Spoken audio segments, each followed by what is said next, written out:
الحمدللہ وحدہ والصلاة والسلام علی من لا نبی بعدہ اعوذ باللہ من الشیطان الرجیم بسم اللہ الرحمن الرحیم قل لا اسألکم علیہ اجرا الا المودۃ فی القربى۔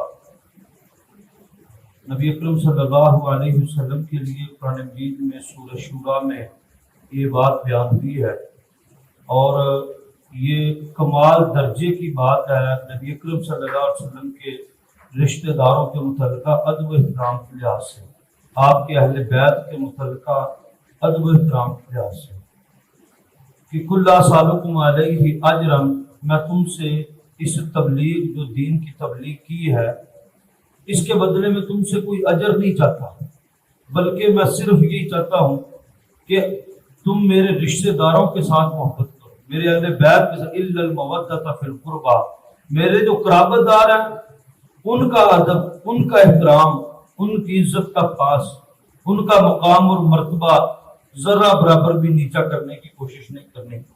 نبی اکرم صلی اللہ علیہ وسلم کی ایک حدیث ہے، آپ نے فرمایا کوئی شخص تم میں سے حتیم کے اندر، بیت اللہ کے پاس سامنے جو ایک حتیم ہے، اس حتیم میں کھڑے ہو کر 70 سال، ایک روایت کے اندر آتا ہے 40 سال نمازیں پڑھتا رہے، اوتھے ہی روزے رکھے، آب زمزم پیے، مکے کے اندر رہے اور بیت اللہ کے غلاف سے پکڑ پکڑ کر رو رو کر معافیاں مانگے، اگر اس کے دل میں اہل بیت کے بارے میں ذرہ برابر بھی بغض ہوگا تو اللہ اس کو معاف نہیں کرے گا۔ تو نمازاں 40 سال پڑھے، بیت اللہ کا غلاف پکڑ کر روئے، اللہ اس کو معاف نہیں کرے گا جس کے دل کے اندر اہل بیت کے بارے کے اندر ذرہ برابر بھی غل اور بغض موجود ہے۔ اور انما یرید اللہ لیذھب عنکم الرجس اہل البیت ویطہرکم تطہیرا والی آیت جو ہے کہ بے شک اللہ یہ چاہتا ہے اے نبی صلی اللہ علیہ وسلم آپ کو اور آپ کے اہل خانہ کو، آپ کے اہل بیت کو پاک کر دے ہر قسم کی نجاست سے، ہر قسم کی برائی سے۔ اب اس برائی سے کئی چیزیں مراد ہیں، جھوٹ ایک نجس عمل ہے، خیانت کرنا نجس عمل ہے، دل کے اندر بغض حسد کینہ نجس عمل ہے، یہ تمام چیزیں اہل بیت کے سینوں سے اللہ نے نکال کر پھینک دی ہیں۔ اور جیسے ایک آدمی برائی سے بچتا ہے کہ وہ کہتا ہے مجھے اللہ کا حکم ہے، اللہ نے برائی کو حکم دیا ہے کہ تم نے اہل بیت کے قریب نہیں آنا، نجس چیزوں کو ہی کہہ دیا ہے کہ تم نے اہل بیت کے قریب نہیں آنا، ان کے دل صاف، ان کے دل طاہر، ان کے دل مقدس، ان کے دل پاکیزہ اہل بیت۔ رسول اللہ صلی اللہ علیہ وسلم نے آخری وقت میں 4 باتیں کہی اور یہ وصیت کے طور پر تھی امت کے لیے۔ جیسے آج کسی کا والد، کسی کی والدہ دنیا سے جا رہی ہو تو وہ اس کو کوئی نصیحت وصیت کرتا ہے تو بندہ چاہے ساری زندگی انہیں ماں پیو کی گل نہ منی ہوئے کٹواتی واسے، لیکن وہ وصیت کے اوپر زبردستی عمل کرواتا ہے کہ نہیں جی جاتے آیا آخری وصیت سے جی یہ عمل ہوئے گا۔ وصیت اور مسئلہ پوچھتے پھرتے ہیں ہم سے مولویوں سے جو وصیت دیتے عمل جی فرض ہے جی۔ میں آپ کو رسول اللہ صلی اللہ علیہ وسلم کی وصیت بتاتا ہوں کہ میرے آقا علیہ السلام نے اپنے آخری وقت میں کیا نصیحت کی۔ آپ نے فرمایا الصلاۃ الصلاۃ، نماز کو قائم کرنا، نماز کو قائم کرنا، امت کو پہلی نصیحت۔ وما ملکت ایمانکم، دوسری نصیحت اپنے غلاموں ملازموں کے ساتھ نرمی برتنا، ان کا لحاظ رکھنا، ان کا خیال رکھنا، ان کے اوپر اتنا بوجھ نہ ڈالنا جو وہ اٹھا نہ سکتے ہوں۔ تو وما ملکت ایمانکم، تمہارے غلام ملازم ان کے ساتھ اچھے طریقے سے پیش آنا۔ اگلی ترکت فیکم امرین لن تضلوا ما تمسکتم بہما کتاب اللہ و سنت رسولی، کہ میں تمہارے درمیان 2 چیزیں چھوڑ کر جا رہا ہوں، ایک اللہ کی کتاب اور دوسرا اپنی سنت، اس رب کے رسول کی سنت۔ تم میں سے جو ان 2 چیزوں کو تھام کر رکھے گا کبھی گمراہ نہیں ہو سکے گا۔ اور آخری بات آپ نے فرمائی اذکرکم اللہ فی اہل بیتی، 3 دفعہ آپ نے یہ بات کہی اذکرکم اللہ فی اہل بیتی، اذکرکم اللہ فی اہل بیتی، میں تمہیں اپنے اہل بیت کے معاملے میں تمہیں ڈراتا ہوں۔ اللہ کا خوف کھانا ان کے معاملے کے اندر، اللہ سے ڈرتے رہنا ان کے معاملے کے اندر، ان کے معاملے کے اندر ذرہ برابر بھی کبھی بھی اپنے دل کے اندر غل پیدا نہ کرنا، ان کے مقام کو کم کرنے کی کوشش نہ کرنا، ان کے ساتھ خیانت نہ کرنا، ان کے ساتھ اپنی زبان کی تیزی استعمال نہیں کرنی، ان کے ساتھ جنگ کے اندر نہیں آنا۔ یہ اہل بیت کی عظمت ہے، اہل بیت کا مقام ہے، اہل بیت کی شان ہے۔ اذکرکم اللہ فی اہل بیتی، میں تمہیں اپنے اہل بیت کے معاملے میں رب سے ڈراتا ہوں، اس معاملے میں ڈرتے رہنا۔ نبی اکرم صلی اللہ علیہ وسلم نے حجۃ الوداع کی واپسی پر آپ نے ایک ہی حج کیا ہے اپنی زندگی کے اندر، تو آپ جب حج سے واپس آ رہے تھے تو مکہ سے باہر نکل کر مدینہ کے تقریباً قریب آ کر ایک خم کا مقام ہے، جس ایک مشہور ہے غدیر خم، غدیر خم ایک خطبہ، یہ خم کا ایک مقام ہے، اس پر رسول اللہ صلی اللہ علیہ وسلم نے خاص خطبہ ارشاد فرمایا، اور آپ نے ایک مصلی بچھایا اور اس کے اوپر بیٹھے حضرت علی کو اپنے پاس کھڑا کیا، اور آپ نے فرمایا لوگوں سن لو، علی سے محبت ایمان کی علامت ہے، علی سے محبت ایمان کی علامت ہے، اور علی کے ساتھ بغض منافقت کی علامت ہے۔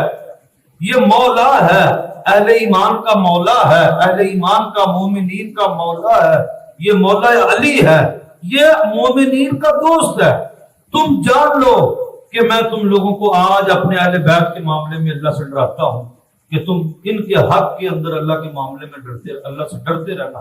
رسول اللہ صلی اللہ علیہ وسلم نے پھر سیدنا علی رضی اللہ تعالیٰ عنہ کے فضائل بیان کیے۔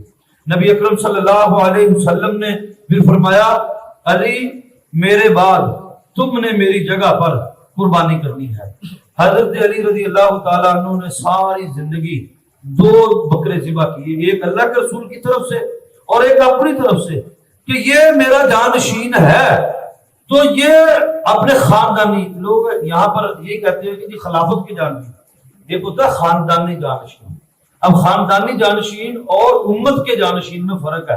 نبی اکرم صلی اللہ علیہ وسلم نے اپنے بعد امت کا جانشین کسی کو مقرر نہیں کیا، نام لے کر نہیں کہا کہ میرے بعد فلاں خلیفہ ہوئے گا، یہ نبی اکرم صلی اللہ علیہ وسلم نے نہیں کہا۔ اب اس کی مثال آپ کے سامنے دیتا ہوں۔ نبی اکرم صلی اللہ علیہ وسلم نے حج کا ایک تو آپ نے حج کیا، ایک آخری حج سے پہلے 8 ہجری کا جو حج تھا وہ رسول اللہ صلی اللہ علیہ وسلم نے نہیں کیا، لیکن مکہ فتح ہو گیا تھا۔ آپ نے حج کے لیے روانہ کیا لشکر کو اور امیر بنایا ابو بکر صدیق کو کہ آپ امیر حج ہیں امت کے، تو پوری قوم کے ساتھ حج کریں۔ حضرت ابو بکر صدیق نے حج کروایا، حضرت علی کو نبی اکرم صلی اللہ علیہ وسلم نے پیچھے بھیجا کہ جاؤ جا کر تم میرے وہاں پر جانشین ہو، اعلان کرنا اللہ قریش کے اندر اور پورے عرب کے اندر کہ آج کے بعد تمہارے اور ہمارے جو بھی معاہدے ہوئے تھے وہ سب پانی ہو گئے، آج ہم حاکم ہیں، ہم طے کریں گے کہ کیا کرنا ہے، اور ہم نے اپنے خون تمہیں معاف کر دیے، آج کے بعد کوئی بیت اللہ کا ننگا طواف نہیں کرے گا، سود معاف کیے جاتے ہیں۔ یہ معاملہ کیوں ہوا؟ اب حضرت علی رضی اللہ تعالیٰ عنہ گئے اور جا کر حضرت ابو بکر صدیق کو کہا کہ امیر حج آپ ہی ہیں، میں نے رسول اللہ صلی اللہ علیہ وسلم کی طرف سے بیت اللہ میں کھڑے ہو کر چھت پر چڑھ کر اعلان کرنا ہے۔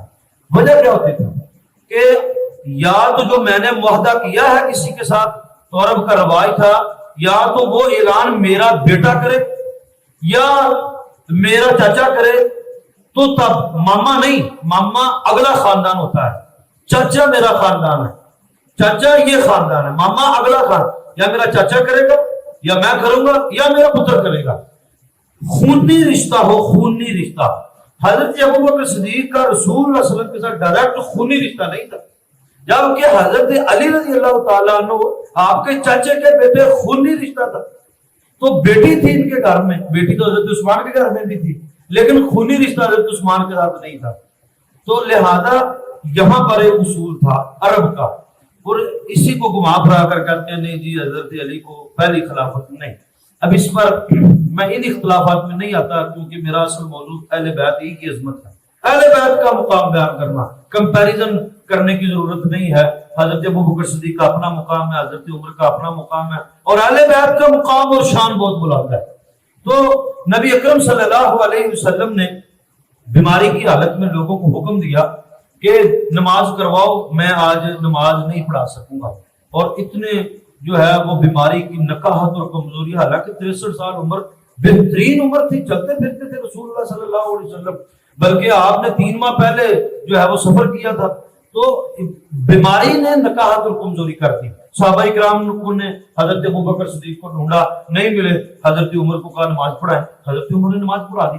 نبی اکرم صلی اللہ علیہ وسلم نے اپنے گھر، کیونکہ مسجد نبوی اور حضرت عائشہ کا حجرے کے درمیان جو دیوار تھی اس کے اندر پردہ لگا ہوا تھا، آپ نے پردہ ہٹا کر صحابہ کرام کو دیکھا کہ حضرت عمر نے نماز پڑھائی. تو نبی اکرم صلی اللہ علیہ وسلم فرمایا اینا ابا بکر، اینا ابا بکر، ابو بکر کتھے، ابو بکر کتھے؟ اللہ کے رسول ابو بکر نہیں ملے. تو آپ نے فرمایا لا لا، اور نہیں، اللہ نہیں سمانتا اس بات کو کہ ابو بکر کے ہوتے ہوئے کوئی اور مصلی کے اوپر آئے، نہ اس کا رسول مانتا ہے. ابو بکر کو ڈھونڈو. ابو بکر صدیق کو ڈھونڈا گیا، نماز دوبارہ ادا کی گئی. اب حضرت عمر تھے، لیکن نبی اکرم صلی اللہ علیہ وسلم نے حضرت علی رضی، حضرت ابو بکر صدیق رضی اللہ تعالیٰ عنہ کے بعد کہ نہیں اللہ نہیں مانتا کہ ابو بکر کے ہوتے ہوئے کوئی اور جماعت کروائے، ڈھونڈو ابو بکر کو. اینا ابا بکر، ابو بکر کتنے ہیں؟ تو لہذا یہ دلائل اور ہے کہ رسول اللہ صلی اللہ علیہ وسلم نے خود سے جانشین کوئی نہیں مقرر کیا، بلکہ جب نبی اکرم صلی اللہ علیہ وسلم کی وفات کے بعد یہ معاملہ کھڑا ہوا کہ اب مسلمانوں کا خلیفہ کون ہوگا، تو تمام صحابہ کرام نے کہا کہ ابو بکر صدیق کے ہوتے ہوئے کوئی کسی اور کی بیعت کرنا ہی نہیں چاہے گا. یہ لوگوں کا مائنڈ تھا. ایک آدمی معتبر ہوتا ہے علاقے میں، قوم میں، تو اس کے لوگ اس کو دیکھتے ہوتے. تو رسول اللہ صلی اللہ علیہ وسلم کے بعد دنیا کی معتبر ترین ہستی، افضل البشر بعد الانبیاء، سیدنا ابو بکر صدیق رضی اللہ تعالیٰ عنہ. تو پھر حضرت عمر، پھر اس کے بعد حضرت عثمان، پھر اس کے بعد یہ ترتیب رسول اللہ صلی اللہ علیہ وسلم نے یوں لگائی کہ ایک دفعہ عمر بن العاص رضی اللہ تعالیٰ عنہ آئے اور انہوں نے جنگ جیت کر آئے، اور بڑا فخر تھا، جنگ جیت کر آئے. رسول اللہ صلی اللہ علیہ وسلم کے پاس آئے اور کہا اللہ کے رسول صلی اللہ علیہ وسلم اج تانوں کون پیارا سب اس دنیا دے وچ تانوں سب تو محبوب کون ہے؟ ان کو پتا تھا میں جنگ جیت کے آیا ہوں، بڑی دلیری اٹھا کے آئے. تو آپ نے فرمایا عائشہ، مجھے تو عائشہ دنیا میں سب سے عزیز ہے. تو کہتے نہیں مردوں میں. آپ نے فرمایا ابو آ، خدا ابو، عائشہ کا ابو. تو عائشہ کے والد ابو. پھر وباد آؤ، انہوں نے کہا کہ عمر. پھر اس نے کہا کہ وباد آؤ. اس کے بعد آپ نے فرمایا عثمان. پھر اس نے کہا وباد آؤ، آپ نے فرمایا علی. تو آپ نے اسی ترتیب کے ساتھ جو ہے وہ نام لیے، ابو بکر، عمر، عثمان، علی. پھر اس نے سما ساکا تھا. حضرت عمر کہتے عمر بن العاص کہتے اس کے بعد میں چپ ہو گیا کہ میرا تو نام ہی نہیں لے رہے، پتہ نہیں میری باری کتنے آئے گی، آپ چپ ہی کر جائے. انہوں نے پھر نام ہی نہیں لیا. تو رسول اللہ اہل بیت کے متعلقہ نبی اکرم صلی اللہ اللہم صلی علی محمد وعلی آل محمد، اللہم بارک علی محمد وعلی آل محمد کما بارکت علی ابراہیم وعلی آل ابراہیم کما صلیت علی ابراہیم وعلی آل ابراہیم. اب یہ جو دو الفاظ آئے ہیں یہ کیا ہے کہ اللہ جیسے درود اور سلام تو نے ابراہیم اور ان کی آل پر بھیجے ہیں، ایسے ہی درود اور سلام نبی اکرم صلی اللہ علیہ وسلم کے اوپر، نبی اکرم صلی اللہ علیہ وسلم کی آل کے اوپر. حضرت علی رضی اللہ تعالی عنہ کے متعلق ایک دفعہ آپ نے سیدنا علی رضی اللہ تعالیٰ عنہ کو ایک لشکر کا امیر بنا کر مقرر کیا. گھر بات غور سے سنیے گا، آپ کے پلے پڑے گا. حضرت علی رضی اللہ تعالیٰ عنہ کے جنگ جیتی اور مال غنیمت صحابہ میں تقسیم کیا، اور ایک لونڈی انہوں نے اپنے لیے پسند کی، باقی لونڈیاں لوگوں میں تقسیم کر دی. اس پر 3 لوگوں نے اعتراض کیا کہ حضرت علی نے اپنے پاس لونڈی رکھی ہے.